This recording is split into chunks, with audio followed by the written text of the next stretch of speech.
Imagine a world where power is absolute and betrayal is a daily occurrence. Welcome to the story of the 5 families ruling New York's underworld in 2024.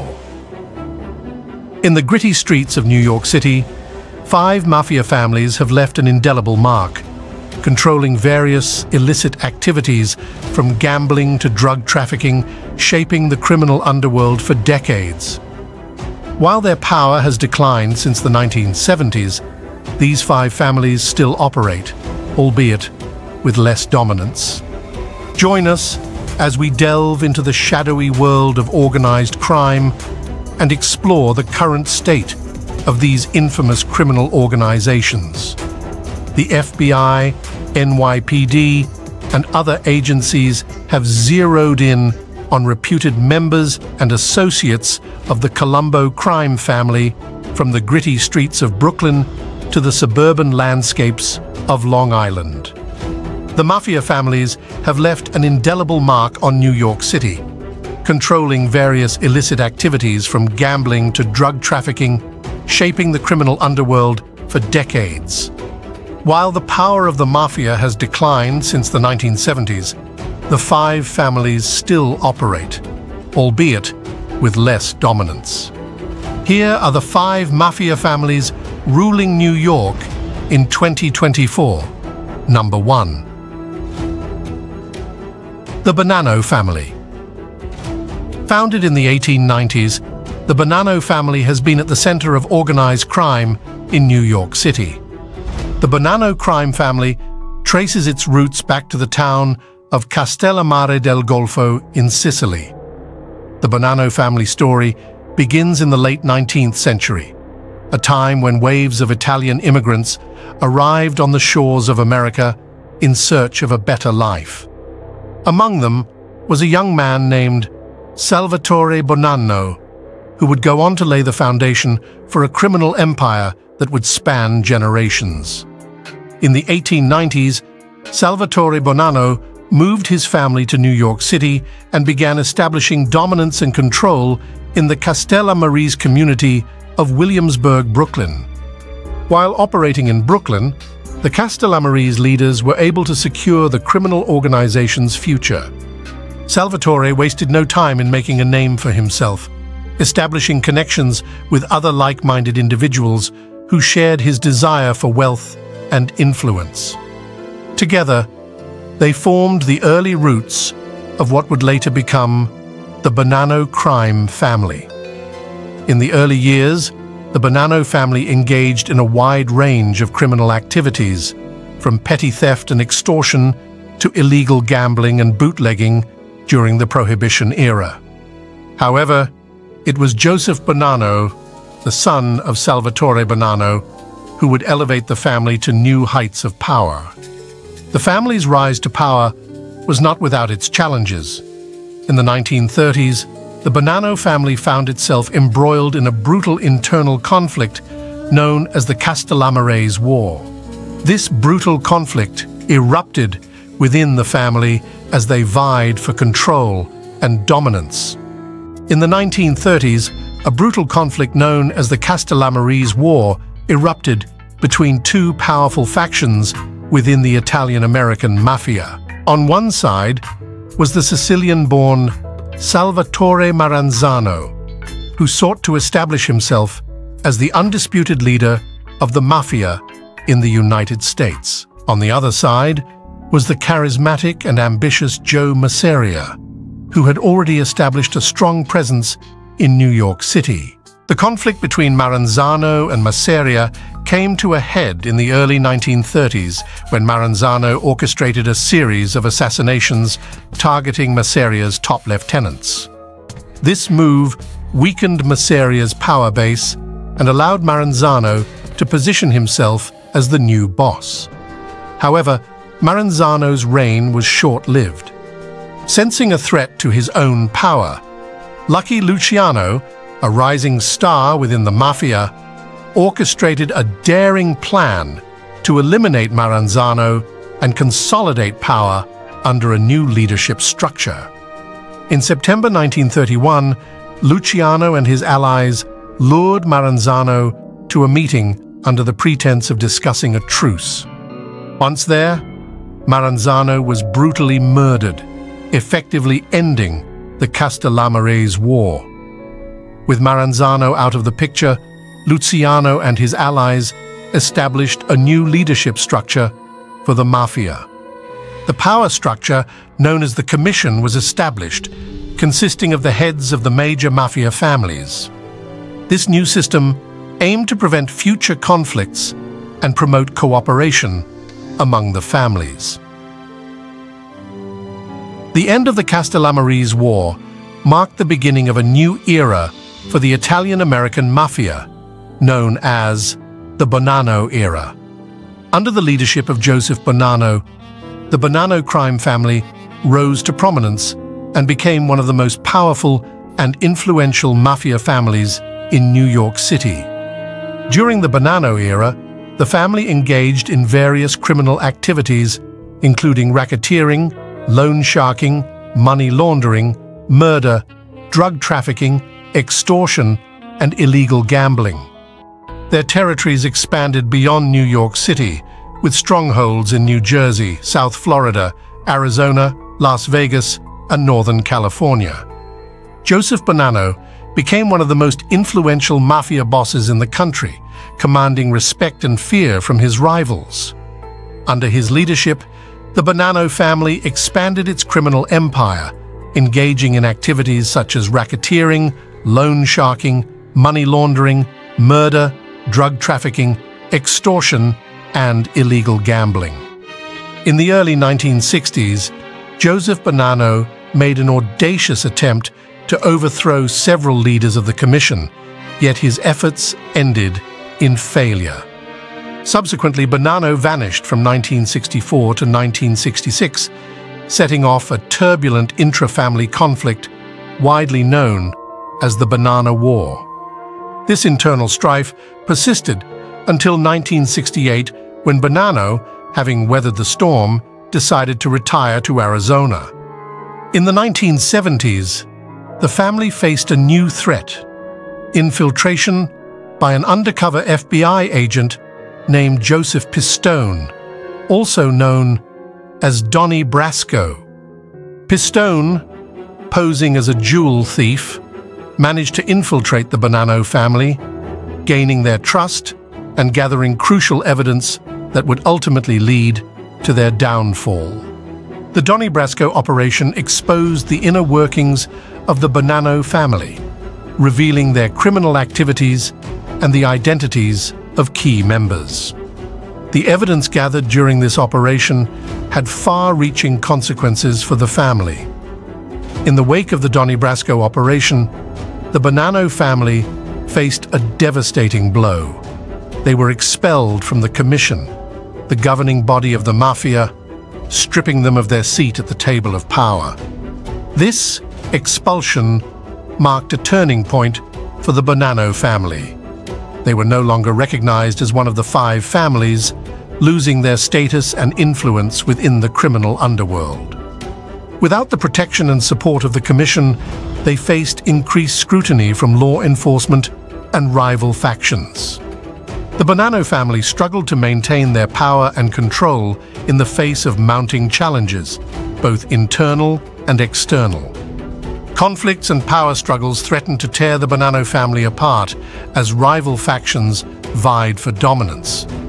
Amidst this turmoil, in the 1990s, Joseph Massino emerged, seeking to restore the family's power and reputation.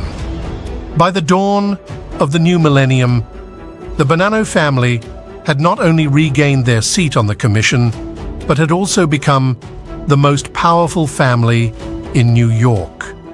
Massino, taking on the role of acting boss, led this resurgence.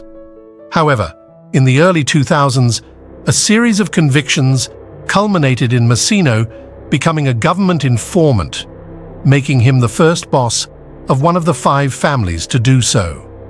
As of 2022, Michael Mancuso was the official boss of the Bonanno family.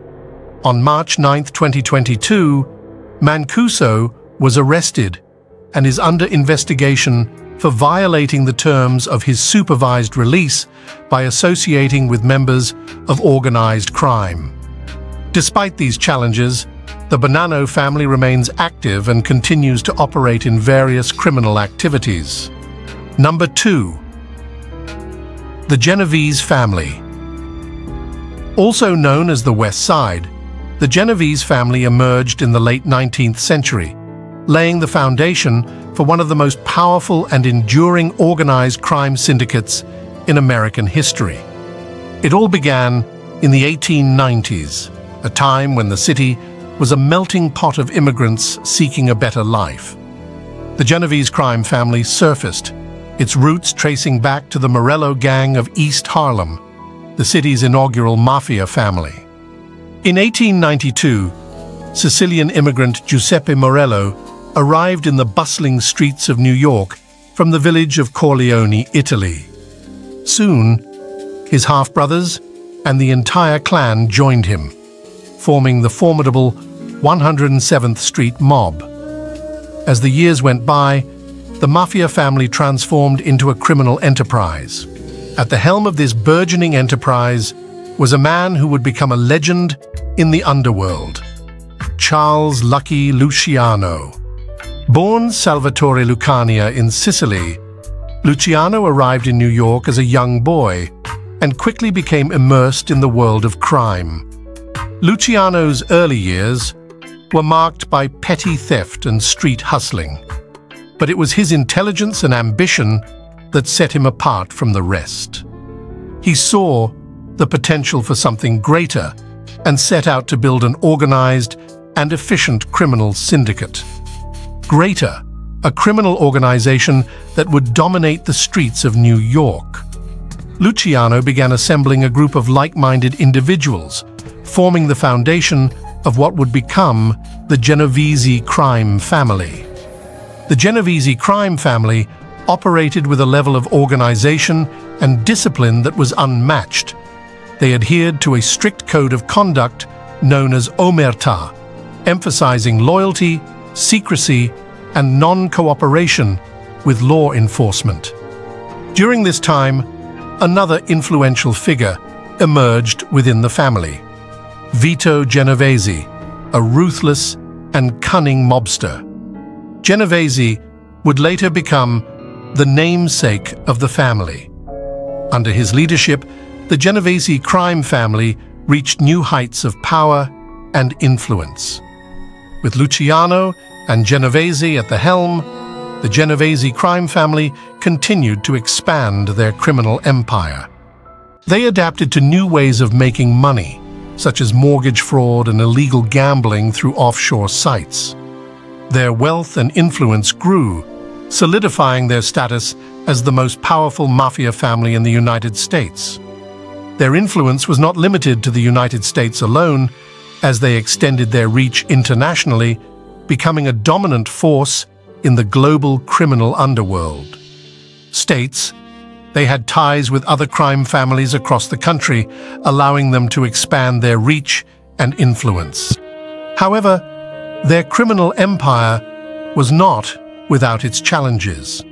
The family faced internal power struggles and conflicts with rival mafia families, resulting in violence and bloodshed. One of the most infamous incidents was the Castellamarese War. The Genovese crime family, led by Vito Genovese, played a significant role in this power struggle. Genovese was a ruthless and ambitious mobster who sought to expand his influence within the family and the mafia as a whole.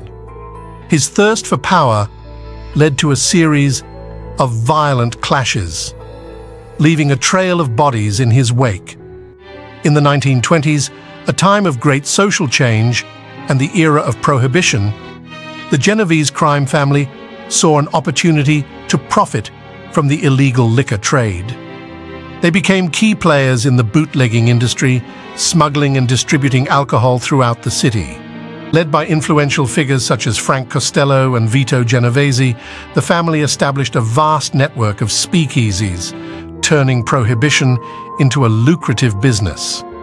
Their involvement in the bootlegging industry not only increased their wealth, but also solidified their power and influence in the criminal underworld. And illegal distilleries. They controlled the flow of alcohol, ensuring their dominance in the underworld and amassing immense wealth. Frank Costello, known as the Prime Minister of the underworld, was the mastermind behind the family's bootlegging operations. He was a charismatic and cunning figure, skilled in navigating the complex world of organized crime. The family's control over gambling operations extended to horse racing, casinos, and underground card games. They used their influence to manipulate outcomes and ensure their profits remained high. One of the most notorious figures during this era was Anthony Tony Bender Strollo, a high-ranking member of the Genovese crime family who played a significant role in their illegal gambling operations. Strollo was known for his ruthless nature and his ability to evade law enforcement. As the years went by, the Genovese crime family continued to adapt to the changing times. They embraced new avenues of criminality, such as drug trafficking, which became a lucrative business in the latter half of the 20th century. The family diversified its operations, maintaining its influence and power in the face of evolving criminal landscapes and law enforcement efforts.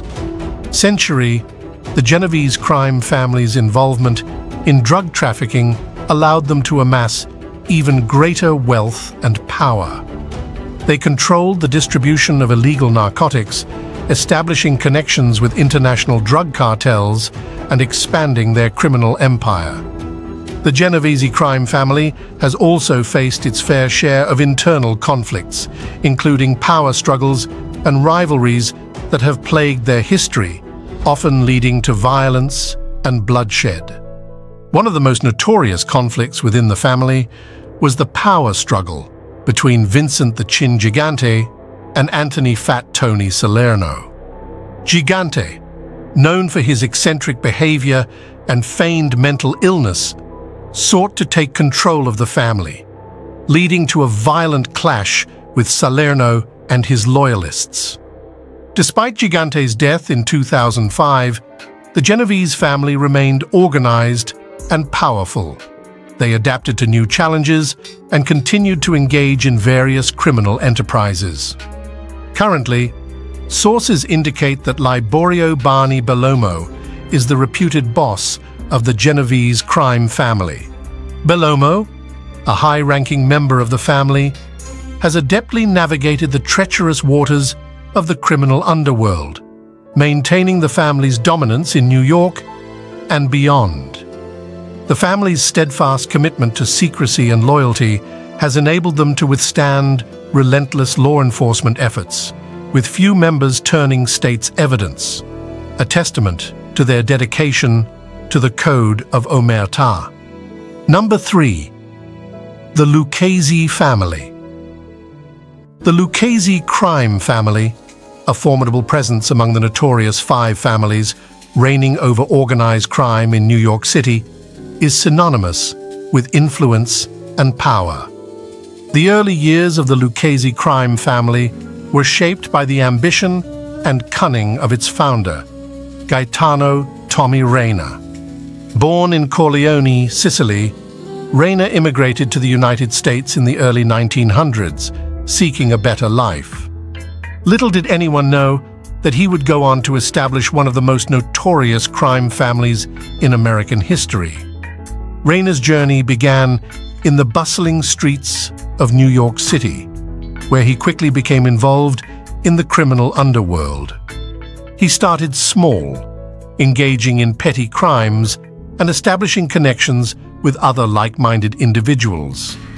As Gaetano Tommy Reina gained experience and influence, he realized the potential for power and wealth within organized crime. With his sharp wit and strategic thinking, Reina quickly rose through the ranks, earning the respect and loyalty of those around him.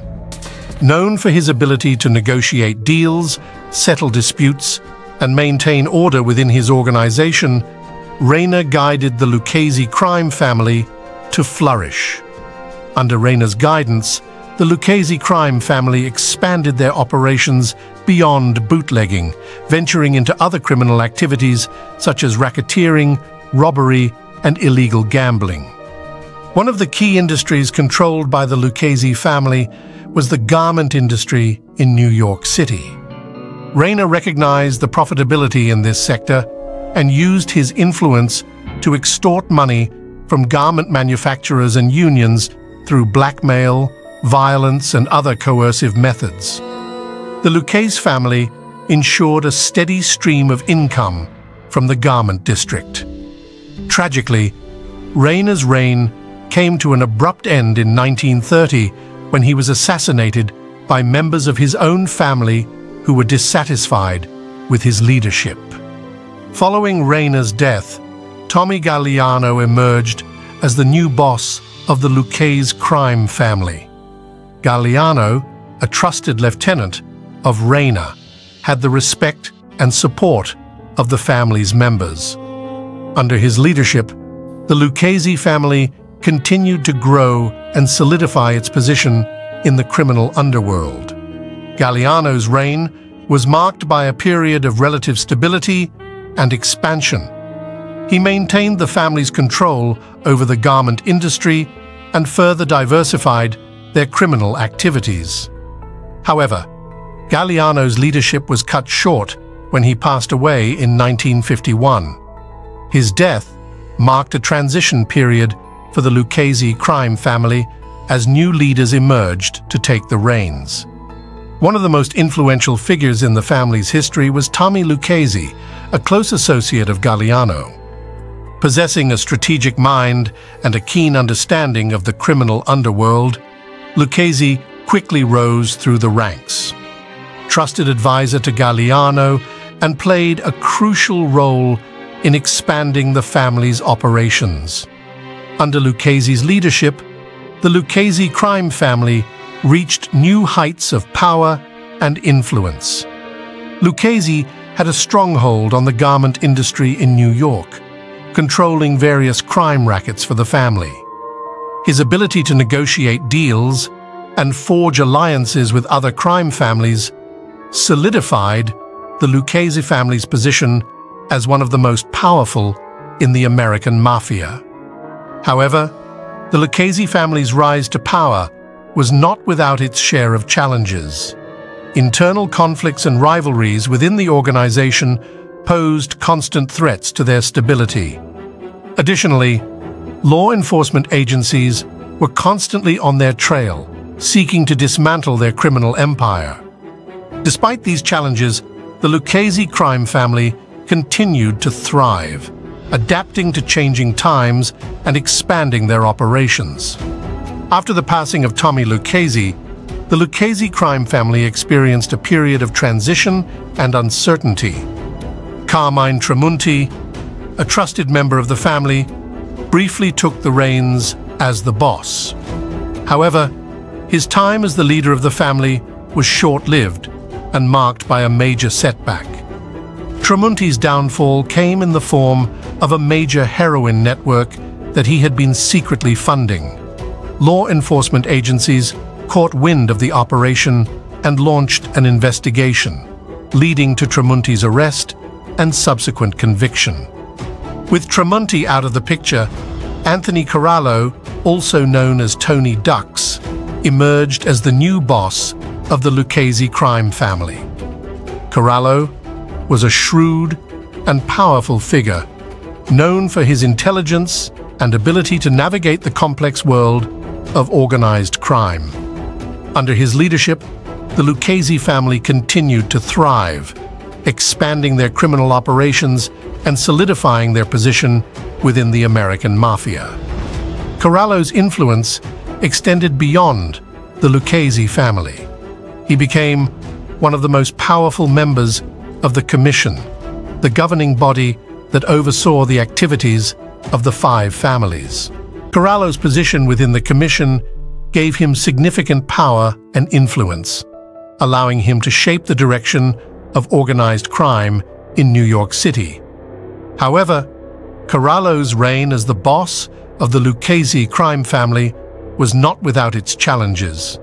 In 1986, the Mafia Commission trial sent shockwaves through the criminal underworld. The trial exposed the inner workings of the Mafia and led to the conviction of several high-ranking members, including Corallo himself. The Lucchese family's reputation as a formidable force within organized crime was tarnished, and their operations were significantly impacted by the arrests and testimonies of their members. The Mafia Commission trial marked a turning point for the Lucchese crime family and the American Mafia as a whole. It dealt a major blow to their power and influence as law enforcement agencies intensified their efforts to dismantle organized crime networks. In the late 1980s, the Lucchese family faced a period of turmoil under the leadership of Victor Amuso and Anthony Casso. Amuso, the official boss of the family, and Casso, his underboss, ordered the execution of anyone they deemed troublesome or disloyal. This reign of terror led to several family members turning informant and cooperating with law enforcement agencies. The FBI eventually captured Amuso and Casso, bringing an end to their reign of terror. Both were sentenced to life in prison, further weakening the Lucchese family's operations and influence within the criminal underworld. With Amuso and Casso out of the picture, the Lucchese family found itself in a state of disarray. Various factions within the organization vied for control, leading to internal conflicts and violence. In recent years, the Lucchese family has faced numerous indictments and arrests. Members and associates have been charged with crimes such as racketeering, assault, attempted murder, armed robbery, fraud, witness tampering, money laundering, illegal gambling, narcotics trafficking, and bribery. After the arrest of Amuso, Michael Big Mike DeSantis was appointed the acting boss of the Lucchese crime family of New York City. The Lucchese family's decline in power and influence is also reflected in their diminished presence in popular culture. Once a subject of fascination and intrigue in films like The Godfather and Goodfellas, the family has faded into the background, overshadowed by other crime families and criminal organizations. Number 4. The Colombo family. The Colombo crime family stands as the most recent addition among the 5 families overseeing organized crime endeavors within the American Mafia in New York City. Founded in 1928 by Joe Profaci, the Colombo family has a long and sordid history of criminal activities that have left a lasting impact on the city's underworld. During Joe Profaci's reign, the Colombo crime family engaged in a wide range of criminal activities, including bootlegging, gambling, and loan sharking. Profaci's bootlegging operations were particularly successful, allowing him to amass great wealth and power. His influence extended throughout Brooklyn, where he established his base of operations with a network of loyal soldiers and associates. However, Profaci's rule was not without its challenges. In the late 1950s, Carmine the Snake Persico led a revolt against Profaci's leadership. Dissatisfied with Profaci's rule, Gallo sought to take control of the family and expand his own influence. The power struggle between Profaci and Gallo ignited a violent conflict within the family. Gallo, a charismatic and ambitious figure with a loyal following, believed that Profaci's leadership was outdated and that he could lead the family to greater success. The revolt led by Gallo posed a significant threat to Profaci's power. The power struggle between the two factions resulted in bloodshed and further weakened the family. Despite the internal strife, Profaci managed to maintain his position as the head of the family. He used his cunning and influence to quell the rebellion and solidify his power. However, the conflict left a lasting impact on the family, setting the stage for future power struggles and internal conflicts. By the late 1950s, Profaci's rule over the Colombo crime family began to wane amidst the changing landscape of organized crime, with the rise of the Italian-American Mafia and the increasing influence of other families. Profaci faced new challenges as he struggled to adapt to changing dynamics and maintain his dominance. During this time, he encountered increasing pressure from law enforcement who were cracking down on organized crime, scrutinizing Profaci's activities. This resulted in several indictments and legal troubles for Profaci and his associates. In late November 1961, Joe Gallo was sentenced to 7 to 14 years in prison for murder, while Profaci managed to evade conviction and hold on to his position as the boss of the Colombo crime family. However, the end of Profaci's reign was looming. His health began to falter in the late 1950s, creating a power vacuum within the family. In 1962, Profaci succumbed to cancer, paving the way for his underboss, Joe Mocco, to assume leadership. Internal strife persisted, with factions led by Joe Gallo and loyalists to Profaci engaging in a power struggle. In 1963, Joseph Bonanno of the Bonanno crime family devised a plan to eliminate rivals within the Mafia Commission, seeking Mocco's support. The plan took a dark turn when Magliocco assigned the task to hitman Joseph Colombo. However, Colombo betrayed the plot, revealing it to Lucchese and Gambino. In recognition of his loyalty, the commission granted Colombo leadership of the family, renaming it the Colombo family. At 41, Colombo became the youngest and first US-born New York Mafia boss. After a stint in prison, Joe Gallo aimed to strengthen his influence. Colombo extended an olive branch with an $11,000 peace offering, but Gallo demanded $100,000, leading to Colombo's rejection and the initiation of the Second Colombo War. The conflict erupted in 1971, proving brutal and bloody. Ultimately, Colombo was shot and killed, and Carmine Persico assumed leadership of the family. Violence and intimidation intensified as both sides vied for dominance, with casualties mounting during the protracted war. Members and associates of the Colombo crime family became targets, leading to a surge in assassinations and violent confrontations. New York City's streets transformed into a battleground as rival factions clashed for control. The toll of the war was particularly devastating for the Colombo crime family, with 12 members losing their lives, leaving the family weakened and vulnerable. The violence drew intense scrutiny from law enforcement agencies, who escalated efforts to dismantle the family. In 1993, after more than 2 decades of violence and internal strife, a peace agreement was reached. Carmine Persico emerged as the victor, solidifying his position as the boss of the Colombo crime family. However, the victory came at a heavy cost. The war had left the Colombo crime family weakened and fractured.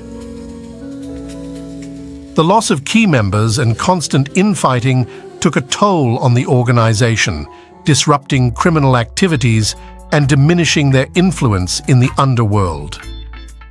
Despite their weakened state, the Colombo crime family continues to operate and engage in criminal activities. The Gambino crime family maintains operational factions across various regions, including Brooklyn, Staten Island, the Bronx, Long Island, and Florida. However, their operations have diminished significantly from their peak, and they face constant scrutiny from law enforcement. According to some sources, Robert D'Onofrio is currently the acting boss of the Colombo crime family. The family's current status as the weakest of the 5 families is indicative of the challenges they have encountered throughout their history. Number 5. The Gambino family exerts an enduring influence over the gritty streets of New York City. As one of the most notorious Italian-American mafia organizations, their formidable power echoes through the city's underworld, shaping its very fabric. The Gambino crime family traces its roots back to the early 1900s, when waves of Italian immigrants arrived in New York City seeking a better life, but often finding themselves in poverty and facing discrimination. It was within these communities that the seeds of organized crime were sown, and the Gambino family emerged as a dominant force. In the criminal underworld, at the forefront of this rise to power was a man named Ignazio Lupo, also known as Lupo the Wolf.